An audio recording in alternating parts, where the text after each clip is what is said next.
আসসালামু আলাইকুম। বিটিভি চট্টগ্রামের সংবাদে সবাইকে স্বাগত জানাচ্ছি। জামিল আহমেদ চৌধুরী। প্রথমে সংবাদ শিরোনাম।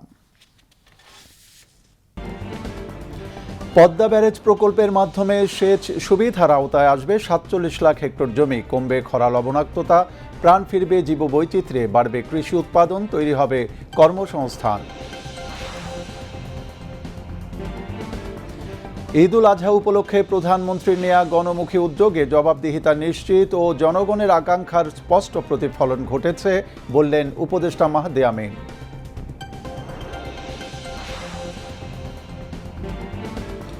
সারা দেশে ডেঙ্গু মোকাবেলায় জনসচেতনতামূলক ৩ মাসব্যাপী কর্মসূচি ঘোষণা স্বাস্থ্য ও পরিবার কল্যাণ মন্ত্রণালয়ের।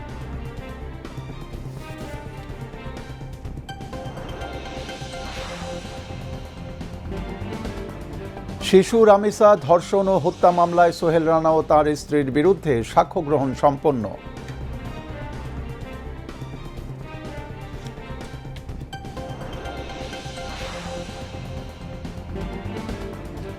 মশক নিধন শিখতে চট্টগ্রাম সিটি কর্পোরেশনের কর্মকর্তাদের বিদেশ সফরের প্রস্তাব বাতিল করলেন প্রধানমন্ত্রী।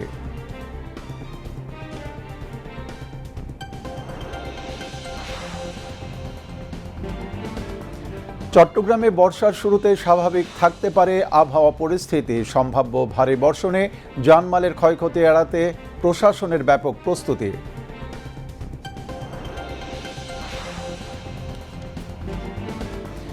ইসরায়েলে হামলা বন্ধে যুক্তরাষ্ট্রের প্রস্তাবে সম্মত হিজবুল্লাহ, লেবাননের বৈরুত থেকে ইসরায়েলি সেনা প্রত্যাহারের আহ্বান মার্কিন প্রেসিডেন্ট ট্রাম্পের।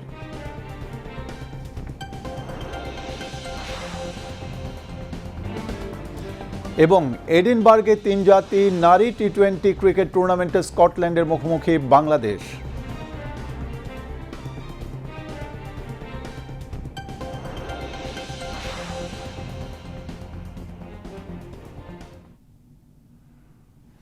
এতক্ষণ সংবাদ শিরোনাম শুনলেন, এবার বিস্তারিত। পদ্মা ব্যারেজ প্রকল্পের মাধ্যমে ৪৭ লাখ হেক্টর জমিতে সেচ সুবিধা দেওয়া সম্ভব হবে, কমবে খরা লবণাক্ততা, প্রাণ ফিরবে জীববৈচিত্র্যে, বাড়বে কৃষি উৎপাদন, তৈরি হবে কর্মসংস্থান। বিশ্লেষকরা বলছেন এই প্রকল্পের মাধ্যমে ২৪ জেলার মানুষ প্রত্যক্ষ ও পরোক্ষভাবেও সুবিধা পাবে, তৈরি হবে নতুন নতুন কর্মসংস্থান, বাড়বে কৃষি ও মৎস্য উৎপাদন। সুমন মাহমুদের রিপোর্ট। বাংলাদেশ নদীমাতৃক দেশ হলেও বাস্তবতা হলো শুষ্ক মৌসুমে দেশের বহু নদী পানিশূন্য হওয়ার ফলে ব্যাহত হচ্ছে কৃষি উৎপাদন। দক্ষিণ পশ্চিমাঞ্চলে লবণাক্ততা বৃদ্ধি ও নদীপথে নাব্যতা সংকট দেখা দেয়। বিশেষ করে ভারতের ফারাক্কা ব্যারেজ নির্মাণের পর পদ্মা নদীতে শুষ্ক মৌসুমে পানি প্রবাহ অনেকটাই কমে যায়। এর ফলে বাংলাদেশের বিস্তীর্ণ অঞ্চলে পরিবেশ, কৃষি, নৌপরিবহন ও জীববৈচিত্র্যের উপর দীর্ঘমেয়াদী একটা নেতিবাচক প্রভাব পড়ে। আমাদের মিঠা পানির সরবরাহ বাড়ানো, এটার সাথে সাথে আপনি জানেন মিঠা পানি হলে আমাদের ইরিগেশনের সুবিধা হয়। এবং আমরা হিসাব করে দেখেছি যে যদি আমরা এই ব্যারেজটি করতে পারি তাহলে প্রায় ২৪ লক্ষ টন অতিরিক্ত খাদ্য উৎপাদন আমাদের এখানে হবে, এবং এছাড়া প্রায় ২.৫ লক্ষ টন মৎস্য উৎপাদন, এবং প্রায় ৭৫০ কোটি টাকার উপর পরিমাণ আমরা ফরেস্ট থেকে বনজ, ফলজ এবং বিভিন্ন বেনিফিটগুলো আমরা পাবো। পদ্মা ব্যারেজ শুধুমাত্র একটি পানি নিয়ন্ত্রণ প্রকল্প নয়, বরং বহুমাত্রিক জাতীয় উন্নয়ন পরিকল্পনারই অংশ একটি। যেহেতু কৃষি নির্ভর আমাদের অর্থনীতি, কৃষি নির্ভর অর্থনীতিতে পানির প্রবাহ যেটা অতীতকাল থেকে আমরা যেটা দেখেছি যে নদী বিধৌত খাল এবং বিল, এ সমস্ত জায়গাগুলো কিন্তু আসলে সেচ কার্য সম্পাদনের জন্য পানির অন্যতম উৎস হিসেবে কিন্তু আসলে পরিগণিত হয়ে আসছিল। তারই একটা অংশ হয়তো আমরা ব্যারেজে রেখে দেব, যেটা হচ্ছে শুষ্ক মৌসুমে দক্ষিণ পশ্চিমাঞ্চলের নদী নালাগুলোতে হয়তো পানি সরবরাহ করবে। এই ব্যারেজ নির্মিত হলে এক ফসলি জমি বহু ফসলি জমিতে রূপান্তরিত হবে। কৃষকের উৎপাদন খরচ যেমন কমবে, তেমনি দেশের খাদ্য নিরাপত্তা আরও শক্তিশালী হবে এবং কৃষিভিত্তিক অর্থনীতির নতুন গতি পাবে, তৈরি হবে কর্মসংস্থান, মত সংশ্লিষ্টদের। Suman Mahmud, BTV news, Dhaka. প্রধানমন্ত্রীর উপদেষ্টা ও প্রধানমন্ত্রীর কার্যালয়ের মুখপাত্র মাহদি আমিন বলেছেন, পবিত্র ঈদ উল আজহাকে ঘিরে প্রধানমন্ত্রীর নেয়া গণমুখী উদ্যোগে জবাবদিহিতা নিশ্চিত ও জনগণের আকাঙ্ক্ষার স্পষ্ট প্রতিফলন ঘটেছে। প্রধানমন্ত্রীর নির্দেশিত বিভিন্ন জনসম্পৃক্ত ও গণমুখী উদ্যোগ নিয়ে এক সংবাদ সম্মেলনে প্রধানমন্ত্রীর উপদেষ্টা গতকাল কথা বলেন। মাহদি আমিন বলেন, প্রধানমন্ত্রী তারেক রহমানের নেতৃত্বে আগামী দিনের সকল চ্যালেঞ্জ মোকাবেলা আইনের শাসন ও গণতান্ত্রিক মূল্যবোধকে সুদৃঢ় করা এবং সুশাসনের ধারাকে টেকসই প্রাতিষ্ঠানিক রূপ দেওয়াই হবে বর্তমান সরকারের অঙ্গীকার। খোরশেদ আলমের রিপোর্ট। জনগণের ভোটে নির্বাচিত সরকারের দায়িত্ব গ্রহণের পর প্রথম পবিত্র ঈদুল আজহা উদযাপন শেষে সোমবার বিকেলে প্রধানমন্ত্রীর কার্যালয়ের করবি হলে প্রধানমন্ত্রী তারেক রহমানের নির্দেশিত বিভিন্ন জনসম্পৃক্ত ও গণমুখী উদ্যোগ নিয়ে সংবাদ সম্মেলনের আয়োজন। সংবাদ সম্মেলনে প্রধানমন্ত্রীর উপদেষ্টা ও মুখপাত্র মাহদি আমিন বলেন, প্রধানমন্ত্রীর 10 গণমুখী নির্দেশনায় এবারের ঈদ ব্যবস্থাপনায় দৃশ্যমান ইতিবাচক পরিবর্তন এসেছে। ঈদুল আজহাকে কেন্দ্র করে সরকারের কার্যক্রমে 10টি গণমুখী বিষয়ে বিশেষ গুরুত্ব প্রদান করা হয়েছিল।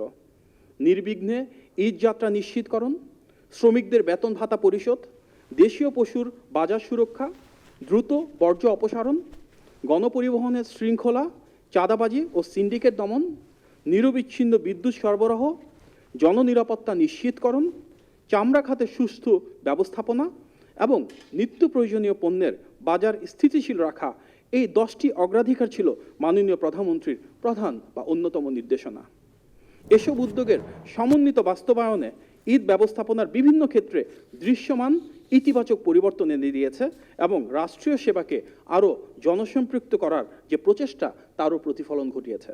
ফ্যাসিবাদী শাসন আমলের কথা তুলে ধরে মাহাদি আমিন বলেন, এবারের ঈদে জনগণ উপলব্ধি করেছে রাষ্ট্র তাদের প্রতি সংবেদনশীল। টানা 16 বছরের ফ্যাসিবাদী দুঃশাসন ও জবাবদিহিতার যে অচল অবস্থা তৈরি হয়েছিল তা মুহূর্তেই বদলে ফেলা কোনো জাদুকরী মন্ত্রের পক্ষেও অসম্ভব। তবে এবারের ঈদুল আজহায় দেশের মানুষ অন্তত একটি বিষয় স্পষ্টভাবে প্রত্যক্ষ করেছে, আর তা হলো রাষ্ট্রের আন্তরিক সদিচ্ছা ও জনকল্যাণমুখী প্রশাসনিক তৎপরতা। তিনি বলেন, এবারের ঈদে যানজট ও ভোগান্তি ছিল কম এবং দেশ জুড়ে কুরবানির পশুর কোনো সংকট হয়নি। বিগত বছরগুলোতে আমরা দেখেছি রাস্তায় রাস্তায় গরুর হাট বসানোর ফলে জনদুর্ভোগ সৃষ্টি হয়, কিন্তু এবার রাস্তার বদলে খোলা জায়গায় গরুর হাট বসানোয় রাস্তায় যানজট থেকে মানুষ যথেষ্ট রেহাই পেয়েছেন। প্রধানমন্ত্রীর মুখপাত্র মাহাদি আমিন বলেন, আইনের শাসন, গণতান্ত্রিক মূল্যবোধকে সুদৃঢ় করা এবং সুশাসনের ধারাকে টেকসই প্রাতিষ্ঠানিক রূপ দেওয়াই হবে বর্তমান সরকারের অঙ্গীকার। একটি গণতান্ত্রিক সরকারের জন্য প্রতিটি দিনই জনগণের প্রতি অঙ্গীকার রক্ষার দিন। প্রতিটি মুহূর্তই দায়িত্ব পালনের পরীক্ষা, আর প্রতিটি পদক্ষেপই জবাবদিহিতা ও সেবার প্রতিফলন। গণমানুষের নেতা জনাব তারেক রহমানের নেতৃত্বে আগামী দিনের সকল চ্যালেঞ্জ মোকাবেলা, আইনের শাসন ও গণতান্ত্রিক মূল্যবোধকে সুদৃঢ় করা এবং সুশাসনের এই ধারাকে টেকসই প্রাতিষ্ঠানিক রূপ দেওয়াই হবে বর্তমান গণতান্ত্রিক সরকারের অন্যতম অঙ্গীকার। ব্রিফিংয়ে প্রধানমন্ত্রীর অতিরিক্ত প্রেস সচিব আতিকুর রহমান রুমন ভিউ প্রতিযোগিতার নামে অপসাংবাদিকতা বন্ধের আহ্বান জানান। হঠাৎ একটি ফটো কাট অথবা ছোট্ট একটি ভিডিও ক্লিপ যেটা আপনার নিমেষে ভাইরাল করে দেওয়া হচ্ছে, এটা কিন্তু আমরা যারা বড় বড় গণমাধ্যমগুলো আছি এটাকে ঠাস করে কপি করে না বুঝে না শুনে অনেকেই আমরা এটাকে করে দিচ্ছি। এটা করার আগে আমরা অবশ্যই যার বিপক্ষে হোক, যাকে কেন্দ্র করে হোক, তার সাথে কথা বলে সময় নিয়ে বিবেচনা করে প্রচার করা আমার মনে হয় দরকার। সংবাদ সম্মেলনে সাংবাদিকদের বিভিন্ন প্রশ্নের জবাবও দেন প্রধানমন্ত্রীর উপদেষ্টা মাহাদি আমিন। অনুষ্ঠানটি সঞ্চালনা করেন প্রধানমন্ত্রীর উপপ্রেস সচিব জাহিদুল ইসলাম রনি। প্রধানমন্ত্রীর speech writer S M. Mahfuzur Rahman সহ প্রেস উইংয়ের কর্মকর্তারা সংবাদ সম্মেলনে উপস্থিত ছিলেন। Khorshed Alam, BTV news. সারা দেশে ডেঙ্গু পরিস্থিতি মোকাবেলায় জনসচেতনতামূলক 3 মাসব্যাপী কর্মসূচি ঘোষণা করেছে স্বাস্থ্য ও পরিবার কল্যাণ মন্ত্রণালয়। দুপুরে সচিবালয়ে স্বাস্থ্য মন্ত্রণালয়ের সভাকক্ষে ডেঙ্গু প্রতিরোধ ও চিকিৎসা প্রস্তুতি নিয়ে বৈঠক শেষে সাংবাদিকদের এই কর্মসূচির কথা বলেন স্বাস্থ্য ও পরিবার কল্যাণ মন্ত্রী সরদার মোহাম্মদ সাখাওয়াত হোসেন। এ সময় স্বাস্থ্য প্রতিমন্ত্রী ডক্টর এম এ মোহিত সহ মন্ত্রণালয়ের ঊর্ধ্বতন কর্মকর্তাগণ উপস্থিত ছিলেন। স্বাস্থ্যমন্ত্রী জানান, আগামী শনিবার থেকে স্থানীয় প্রশাসন এবং গণমাধ্যমের সহায়তায় দেশব্যাপী জনসচেতনতামূলক এই কর্মসূচি শুরু হবে।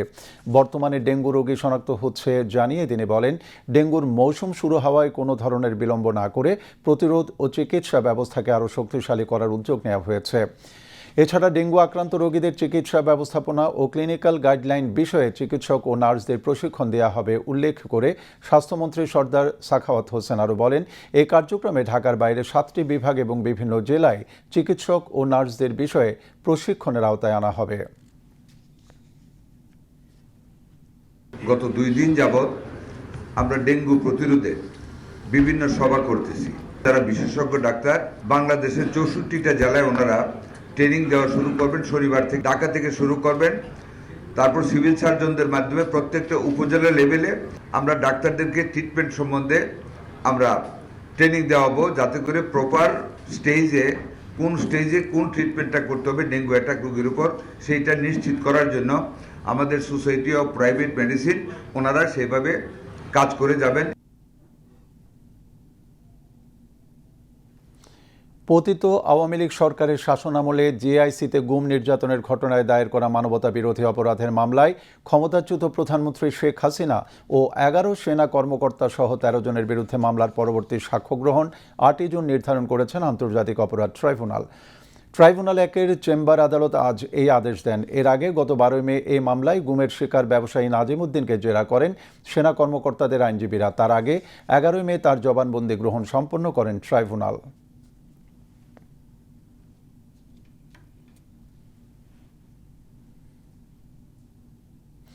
রাজধানীর পল্লবীতে ধর্ষণের পর নৃশংসভাবে 8 বছরের শিশু রামিসাকে হত্যার ঘটনায় করা মামলায় আদালতে সাক্ষ্য দিয়েছেন শিশুটির মা বাবা সহ 10 জন। আজ মঙ্গলবার সকাল থেকে দুপুর নাগাদ ঢাকার শিশু সহিংসতা দমন ট্রাইব্যুনালে এই 10 জন সাক্ষ্য দেন। মামলার প্রধান আসামি সোহেল রানা ও তার স্ত্রী স্বপ্না আক্তার, তাদের বিরুদ্ধে গতকাল অভিযোগ গঠন করেন আদালত। এর মধ্য দিয়ে এই মামলার আনুষ্ঠানিক বিচার শুরু হয়। সাক্ষ্য গ্রহণ শুরুর জন্য আদালত গতকালই আজকের দিন ধার্য করেন। আজ সকাল 9টার দিকে আসামিদের কারাগার থেকে প্রিজন ভ্যানে করে এনে আদালতের হাজতখানায় রাখা হয়। কড়া নিরাপত্তার মধ্য দিয়ে সকাল 10টা 12 মিনিটে সোহেলকে আর সকাল 10টা 24 মিনিটে স্বপ্নাকে আদালতের কাঠগড়ায় তোলা হয়। চট্টগ্রাম সিটি কর্পোরেশনের মেয়র সহ 5 কর্মকর্তার ডেঙ্গু মশা মারা শিখতে যুক্তরাষ্ট্রের ফ্লোরিডা যাওয়ার প্রস্তাব বাতিল করে দিয়েছেন প্রধানমন্ত্রী তারেক রহমান। চট্টগ্রাম সিটি কর্পোরেশনের মেয়র ডাক্তার শাহাদাত হোসেন সহ 5 জন কর্মকর্তার মশক নিধনের উদ্ভাবনী কার্যক্রম পরিদর্শনের জন্য বিদেশি প্রতিষ্ঠান ভ্যালেন্ট বায়োসায়েন্সেস এলএলসি এর অর্থায়নে যুক্তরাষ্ট্রের ফ্লোরিডা যাওয়ার প্রস্তাব অনুমোদনের জন্য স্থানীয় সরকার বিভাগ হতে সারসংক্ষেপ প্রধানমন্ত্রীর কার্যালয়ে প্রেরণ করা হলে প্রধানমন্ত্রী প্রস্তাবটি বাতিল করেন। একই সঙ্গে প্রধানমন্ত্রী তারেক রহমান নির্দেশনা প্রদান করেন, মশক নিধন শেখা বা দেখার জন্য যুক্তরাষ্ট্রের ফ্লোরিডায় যাওয়ার দরকার নেই। দেশেই সন্ধ্যার পর যে কোনো ডোবার পাশে 2-3 ঘন্টা অবস্থান করলেই মশক নিধনের অনেক উদ্ভাবনী পদ্ধতি বের করা সম্ভব হবে। চট্টগ্রাম নগরে বর্ষা মৌসুমকে সামনে রেখে যে কোনো ধরনের প্রাকৃতিক দুর্যোগ মোকাবেলায় জোরালো প্রস্তুতি নিচ্ছে প্রশাসন, যাতে বর্ষায় অতিবৃষ্টিতে সম্ভাব্য পাহাড় ধসে জানমালের ক্ষয়ক্ষতি এড়ানো যায়। আবহাওয়া অধিদপ্তর জানিয়েছে, বর্ষার প্রথম মাস জুনে চট্টগ্রামে আবহাওয়া পরিস্থিতি স্বাভাবিক থাকতে পারে। সুরেশ কুমার দাসের প্রতিবেদন। বর্ষাকালে জলাবদ্ধতা ও পাহাড় ধসের মতো দুর্যোগ চট্টগ্রাম নগরে 1 যুগের বেশি সময় ধরে ঘটে আসছে। জলাবদ্ধতায় মানুষের প্রাণহানির মতো বিপদ কম হলেও অতীতে পাহাড় ধসে পাহাড় ও পাহাড়ের পাদদেশে বসবাসকারীদের ব্যাপক প্রাণহানির ঘটনা ঘটেছে। যদিও এমন দুর্ঘটনা প্রতিরোধে বর্ষাকালে নানা প্রস্তুতি থাকে প্রশাসনের। চট্টগ্রাম জেলা প্রশাসন জানিয়েছে, বর্ষার জলাবদ্ধতা ও পাহাড় ধসের দুর্যোগ মাথায় রেখে তারা প্রয়োজনীয় প্রস্তুতি নিচ্ছেন। চলছে সচেতনতা কার্যক্রমও। পাহাড় ধস যাতে না হয় এবং পাহাড় ধসে যাতে আমাদের কোনো প্রাণহানি না ঘটে। এবারের আমাদের বর্ষাটা একটু আগে আসছে এবং ইতিমধ্যে বেশ বৃষ্টিপাত হয়েছে। এই কারণে আমরা আসলে পাহাড় রক্ষার বিষয়ে এবং পাহাড়ে যারা বসবাস করে তাদের নিরাপত্তার বিষয়টি আমরা খুব শক্তভাবে বিষয়টি গুরুত্ব দিয়ে আমরা কার্যক্রম শুরু করেছি। ইতিমধ্যেই আমাদের যে সমস্ত এলাকায় পাহাড়গুলো আছে, পাহাড় ধসের সম্ভাবনা আছে কিংবা পাহাড় ধসের ঝুঁকিপূর্ণ অবস্থায় আছে যে সমস্ত এলাকাগুলো, সেই সমস্ত এলাকাগুলো আমরা প্রাথমিকভাবে মাইকিং শুরু করেছি। আবহাওয়া অধিদপ্তর জানিয়েছে, এবছর বর্ষার প্রথম মাসে টানা বর্ষণের সম্ভাবনা নেই। 1 মাসের পূর্বাভাসে তারা বলেছেন, জুন মাসে 613 মিলিমিটার বৃষ্টিপাত হতে পারে। এছাড়া 2-1টি দুর্বল নিম্নচাপের সম্ভাবনার কথা জানিয়েছেন দায়িত্বরত আবহাওয়াবিদ। আজ থেকে আগামী 15 দিনের মধ্যে সারা বাংলাদেশেই এর বিস্তার লাভ করবে। অর্থাৎ আমরা মৌসুমিতে বাংলাদেশ মৌসুমি বায়ুর প্রভাবে বর্ষাকালের আরম্ভ হয়ে যাবে এই জুন মাসের আগামী 72 ঘন্টার মধ্য দিয়ে। বৃষ্টিপাত জুন মাসে চট্টগ্রামের জন্য যেটা ছিল 613 মিলিমিটার। 1 থেকে 2টা লঘুচাপ তৈরি হতে পারে সাগরে, বঙ্গোপসাগরে, তার একটি মৌসুমি নিম্নচাপ, যার ধরুন 2-3 দিন বৃষ্টিপাত হতে পারে। এই টানা বর্ষণের সময় নাই, স্বাভাবিকভাবে এই আগামী 3 দিন স্বাভাবিক বিক্ষিপ্তভাবে চট্টগ্রাম অঞ্চলের জন্য বৃষ্টিপাত আছে এবং এর পরবর্তীতে বৃষ্টির প্রবণতাটা বাড়বে।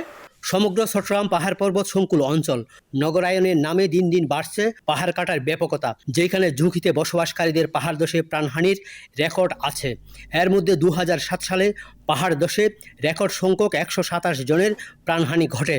এত দুর্ঘটনার মধ্যে পাহাড় ও পাহাড়ের পাদদেশে ঝুঁকিপূর্ণ বসবাস বেড়ে চলেছে। সুরেশ কুমার দাস, বাংলাদেশ টেলিভিশন, চট্টগ্রাম। এবার আন্তর্জাতিক সংবাদ।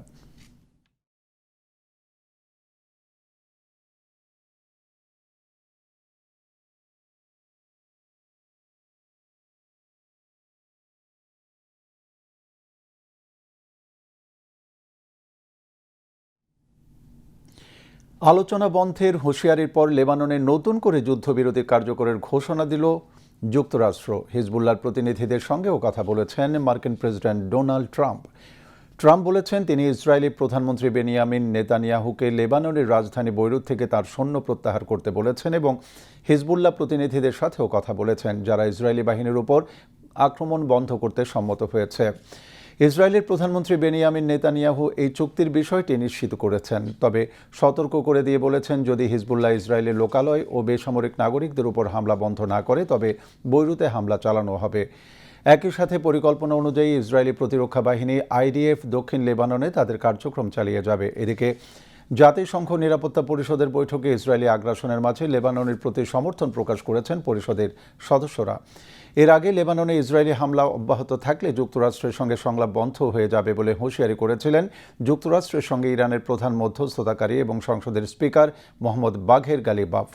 গত 16 এপ্রিল ইসরায়েল ও লেবাননের মধ্যে যুদ্ধবিরতি কার্যকর হওয়ার পর থেকে ইসরায়েলি সামরিক বাহিনী বৈরুতে 2বার হামলা চালিয়েছে, যার সর্বশেষটি ছিল গত বৃহস্পতিবার। তবে ইরানের সঙ্গে যুদ্ধ শেষ করার জন্য একটি বৃহত্তর চুক্তিতে পৌঁছানোর প্রচেষ্টার অংশ হিসেবে বৈরুতে ইসরায়েলের সামরিক কার্যকলাপ সীমিত করার জন্য হোয়াইট হাউসের চাপে সাম্প্রতিক সময়ে কমে এসেছে। ইউক্রেনের বিভিন্ন শহরে রাশিয়ার রাতভর চালানো বড় ধরনের হামলায় অন্তত 10 জন নিহত এবং আরও কয়েক ডজন মানুষ আহত হয়েছেন। মঙ্গলবার ভোররাতে চালানো হামলায় ইউক্রেনের দনিপ্রোতে 6 জন নিহত এবং 25 জন আহত হয়েছেন। রাজধানী কিয়েভে আরও 4 জন নিহত এবং অন্তত 51 জন আহত হয়েছেন, যাদের মধ্যে 35 জন হাসপাতালে চিকিৎসাধীন রয়েছেন। মে মাসে একটি সংক্ষিপ্ত যুদ্ধবিরতির মেয়াদ শেষ হওয়ার পর থেকে রাশিয়া কিয়েভের উপর বেশ কয়েকবার ক্ষেপণাস্ত্র ও ড্রোন হামলা চালিয়েছে, যার মধ্যে একটি বহুতল ভবনে হামলাও ছিল, যেখানে 3 শিশু সহ 24 জন নিহত হয়। এদিকে রাশিয়ার মস্কোতে ইউক্রেনের এক ড্রোন হামলায় 3 জন নিহত হয়েছেন, যাকে জেলেনস্কি রাশিয়ার হামলার সম্পূর্ণ ন্যায়সঙ্গত জবাব বলে অভিহিত করেছেন। বেশি সন্তানের জন্মদানকারী নারীদের মাদার হিরোইন পদক দিয়েছেন রাশিয়ার প্রেসিডেন্ট ভ্লাদিমির পুতিন। আন্তর্জাতিক শিশু দিবস উপলক্ষে মস্কোতে গতকাল মাদার হিরোইন এবং প্যারেন্টাল গ্লোরি সম্মাননা প্রদান অনুষ্ঠানে অংশ নিয়ে পরিবার, সন্তান লালন পালন এবং ঐতিহ্যবাহী পারিবারিক মূল্যবোধের গুরুত্ব তুলে ধরেন রুশ প্রেসিডেন্ট। কাজী শারমিন ইসলাম মেধার প্রতিবেদন।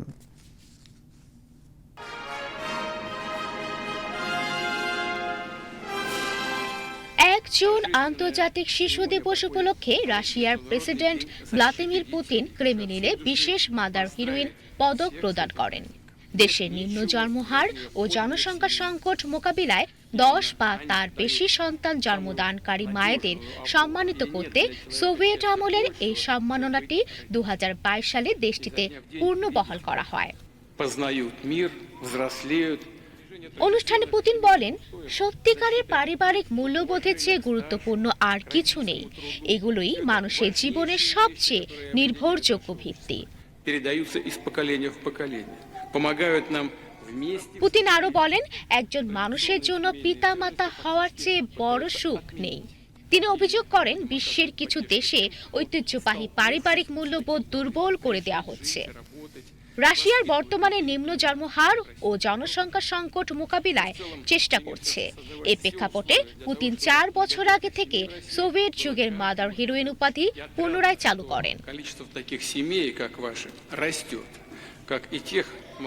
1944 সালে সোভিয়েত নেতা জোসেফ স্টালিন দ্বিতীয় বিশ্বযুদ্ধ পরবর্তী জনসংখ্যা সংকট মোকাবিলায় লক্ষ্যে এই সম্মাননা চালু করেন। সোভিয়েত ইউনিয়নের পতনের পর 1991 সালে এটি বন্ধ হয়ে যায়। বর্তমানে রাশিয়ায় 10 বা তার বেশি সন্তান জন্মদান ও লালন পালনকারী মায়েদের মাদার হিরোইন উপাধিতে ভূষিত করা হয়। এছাড়া 10ম জীবিত সন্তানের 1 বছর পূর্তি হলে সংশ্লিষ্ট মা এককালীন 10 লাখ রুবল অর্থ পুরস্কার পেয়ে থাকেন। নগদ অর্থের পাশাপাশি রাশিয়ার পতাকা খচিত বিশেষ স্বর্ণপদক দেয়া হয়। কাজী শারমিন ইসলাম মিথা, বিটিভি নিউজ।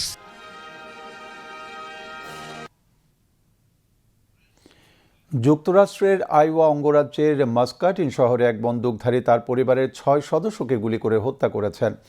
পরে পুলিশের তাড়া খেয়ে তিনি নিজেও আত্মহত্যা করেন। পুলিশ জানায়, স্থানীয় সময় সোমবার দুপুরে একটি বাড়ি থেকে প্রথম গুলিবর্ষণের খবর পান তারা। দ্রুত ঘটনাস্থলে পৌঁছে পুলিশ একই পরিবারের 4 জনের মরদেহ পায়। তবে আইন শৃঙ্খলা বাহিনী পৌঁছানোর আগেই হামলাকারী সেখান থেকে পালিয়ে যান। পরবর্তীতে তদন্তের সূত্র ধরে পুলিশ আরও 2টি স্থানে অভিযান চালায়। এর মধ্যে অন্য একটি বাড়ি থেকে এক পুরুষ এবং কাছের একটি ব্যবসা প্রতিষ্ঠান থেকে আরেক পুরুষের গুলিবিদ্ধ মরদেহ পাওয়া যায়। প্রাথমিক তদন্তে নিশ্চিত হওয়া গেছে যে নিহত 6 জনই হামলাকারীর পরিবারের সদস্য। পুলিশ সন্দেহভাজন হামলাকারীকে 52 বছর বয়সী ব্রায়ান উইলস ম্যাকফারল্যান্ড হিসেবে শনাক্ত করেছে। তার আগের অপরাধের রেকর্ড ছিল বলেও জানিয়েছে পুলিশ। আবারও দেশের খবর। এবার সংবাদের সত্যতা যাচাই ভিত্তিক পরিবেশনা ফ্যাক্ট চেক। সত্য জানুন।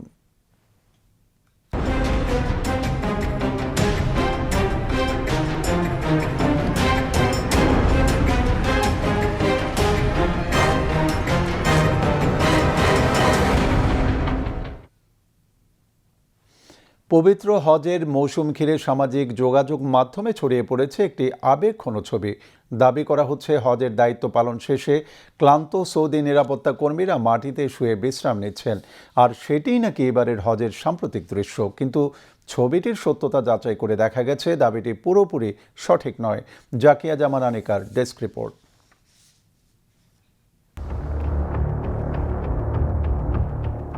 সামাজিক যোগাযোগ মাধ্যম এবং কয়েকটি অনলাইন প্ল্যাটফর্মের সম্প্রতি একটি ছবি ব্যাপকভাবে ছড়িয়ে পড়েছে। ছবিতে দেখা যায় বেশ কয়েকজন নিরাপত্তা কর্মী খোলা জায়গায় মাটিতে শুয়ে আছেন। পোস্টগুলোতে দাবি করা হয় তারা চলতি হজ মৌসুমের দায়িত্ব পালন শেষে ক্লান্ত হয়ে এভাবে বিশ্রাম নিচ্ছেন। তবে অনুসন্ধানে দেখা যায় ছবিটি বর্তমান সময়ের নয়। তথ্য যাচাইকারী প্রতিষ্ঠান রিউমার্ড স্ক্যানারের অনুসন্ধান অনুযায়ী ছবিটি অন্তত 9 বছরের পুরনো। ছবির উৎস খুঁজতে গিয়ে পাওয়া যায় সৌদি আরব ভিত্তিক সংবাদ মাধ্যম আখবার 24-এর 2016 সালের 14 সেপ্টেম্বর প্রকাশিত একটি প্রতিবেদন। সেই প্রতিবেদনে প্রকাশিত কয়েকটি ছবি ও ভিডিওর মধ্যে একটি ছবির সঙ্গে বর্তমান ভাইরাল হওয়া ছবিটির হুবহু মিল পাওয়া যায়। প্রতিবেদনে উল্লেখ করা হয়েছিল, পবিত্র স্থানগুলোতে দায়িত্ব পালনরত নিরাপত্তা কর্মীদের কিছু ছবি ও ভিডিও সামাজিক যোগাযোগ মাধ্যমে ছড়িয়ে পড়েছে, যেখানে হজ মৌসুমে হাজিদের সেবা শেষে তাদের ক্লান্ত অবস্থায় মাটিতে শুয়ে বিশ্রাম নিতে দেখা যায়। শুধু তাই নয়, অনুসন্ধানে 2016 সালের বিভিন্ন ফেসবুক অ্যাকাউন্ট ও পেজে একই ছবি প্রকাশের প্রমাণ পাওয়া গেছে। পরবর্তীতে 2018 সালে হংকং ভিত্তিক মুসলিম সংগঠন মুসলিম কাউন্সিল অফ হংকং এর ওয়েবসাইটেও ছবিটি প্রকাশিত হয়। অর্থাৎ ছবিটি বাস্তব হলেও এটি সাম্প্রতিক হজ মৌসুমের কোনো ঘটনা নয়। পুরনো একটি ছবিকে নতুন ঘটনার সঙ্গে যুক্ত করে প্রচার করা হয়েছে, যা দর্শকদের বিভ্রান্ত করতে পারে। জাকিয়া জামান আনিকা, বিটিভি নিউজ। শেয়ার বাজারের খবর।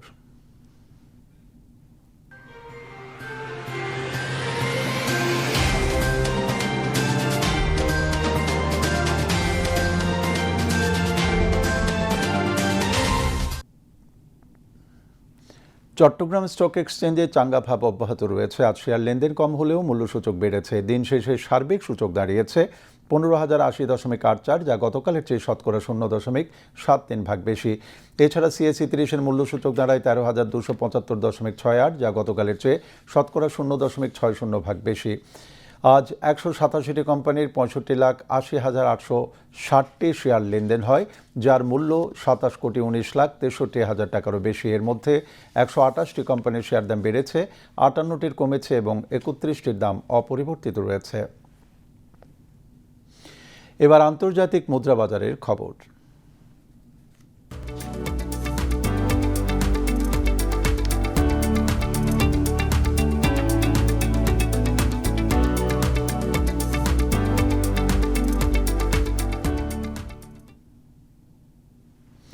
আজ বাংলাদেশি মুদ্রায় বিভিন্ন দেশের মুদ্রার বিনিময় হার।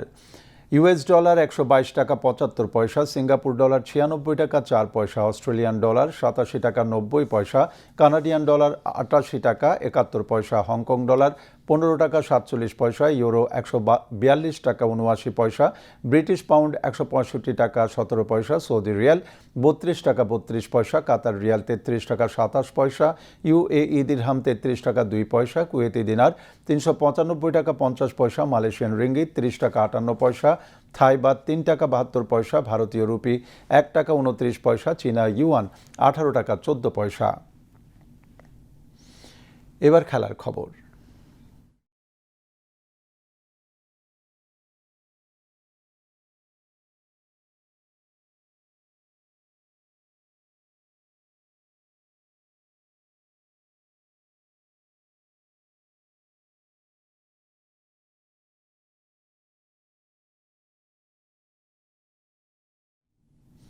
ক্রিকেট ত্রিদেশীয় টি-20 সিরিজে নিজেদের তৃতীয় ম্যাচে স্বাগতিক স্কটল্যান্ডের মুখোমুখি হয়েছে বাংলাদেশ নারী ক্রিকেট দল। এডিনবার্গের গ্র্যান্ড ক্রিকেট ক্লাব মাঠে বাংলাদেশ সময় সন্ধ্যা 6টায় ম্যাচটি শুরু হয়। এ পর্যন্ত এই টুর্নামেন্টে 2টি ম্যাচ খেলেছে বাংলাদেশ, 2টিতে নিয়েছে পরাজয়ের স্বাদ। স্কটল্যান্ড প্রথম ম্যাচে 8 উইকেটে বাংলাদেশকে হারায়। দ্বিতীয় ম্যাচে আসরের অন্য দল নেদারল্যান্ডসের কাছে 8 রানে পরাজিত হয় নিগার সুলতানা জ্যোতির দল। ফুটবল বিশ্বকাপের প্রস্তুতি ম্যাচে কোস্টারিকার বিপক্ষে 3-1 গোলে জিতেছে কলম্বিয়া। রাজধানী বোগোটায় অনুষ্ঠিত ম্যাচটির 17তম মিনিটে লুইস দিয়াজের অ্যাসিস্টে ডেভিনসন সানচেজ গোল করে দলকে এগিয়ে দেন। 6 মিনিট পর 23তম মিনিটে নিজেই গোল করে কলম্বিয়ার অগ্রগামিতার ব্যবধান দ্বিগুণ করেন বায়ার্ন মিউনিখ তারকা লুইস দিয়াজ। 33তম মিনিটে আন্দ্রে সোঁতোর গোলে কোস্টারিকা ব্যবধান কমায়। ম্যাচের ফল নির্ণায়ক তৃতীয় গোলটি হয় 81তম মিনিটে। হামেস রদ্রিগেজের অ্যাসিস্টে গোল করেন লুইস সুয়ারেজ। 3-1 গোলের জয় নিয়ে মাঠ ছাড়ে কলম্বিয়া। এদিকে 2026 বিশ্বকাপের প্রস্তুতি পর্বের আরেক ম্যাচে তুরস্ক উত্তর মেসিডোনিয়াকে 4-0 গোলে পরাজিত করেছে। খেলার দ্বিতীয় মিনিটে ওরকুন কোকচু বক্সের মাঝ থেকে বাম পায়ের শটে প্রথম গোল করেন। 16 মিনিটে তুরস্কের দ্বিতীয় গোলটি আসে কান উজুনের পা থেকে। 53 মিনিটে তুরস্ক নেয় 3 গোলের অগ্রগামিতা। কান উজুনের কর্নার থেকে হেডে গোল করেন ডেনিস গোল। আর 70 মিনিটে বারিস আলপার ইলমাজের গোলে 4-0 ব্যবধানের জয় নিয়ে মাঠ ছাড়ে দীর্ঘ 24 বছর পর বিশ্বকাপে ফেরা তুরস্ক। এবার আবহাওয়ার খবর।